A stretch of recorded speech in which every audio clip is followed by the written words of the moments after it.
Легенды Средиземноморья. С испанского международного музыкального конкурса студенты Владикавказского колледжа искусств имени Гергиева привезли 3 первых места. Международный фестиваль-конкурс путешествия «Легенды Средиземноморья» проходит по маршруту Барселона, Коста-Браво, Канны, Ницца, Монте-Карло, Сан-Ремо. Фестиваль уникален своим масштабом и насыщенностью программ. Трио гармонистов Алания из Северной Осетии победили в 3 номинациях. Исполнение осетинских национальных произведений нашими гармонистами произвело на жюри большое впечатление. Всего в конкурсе приняли участие представители более 12 стран.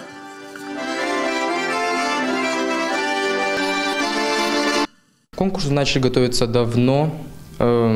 Также мы на конкурсе познакомились с новыми людьми, с новыми музыкантами, получили массу удовольствий, узнали новую культуру разных стран. Планов у нас много. Сейчас мы готовимся к финалу «Хрустальных звездочек», который будет проходить в городе Москве в концертном зале «Россия». Также мы бы хотели дать сольный концерт в предстоящем году. Конечно, им понравилось то, что мы играем на национальных инструментах, как бы классические вещи. Но все-таки самое главное для нас – это именно наше национальное, которое всех захватывает и всем понравилось. И жюри оценили высокое исполнительское мастерство и грамотное разложение партий именно для 3 гармошек. И по их общему единогласному решению мы на гала-концерте исполняли именно произведение Феликса Алборова «Ах, любовь».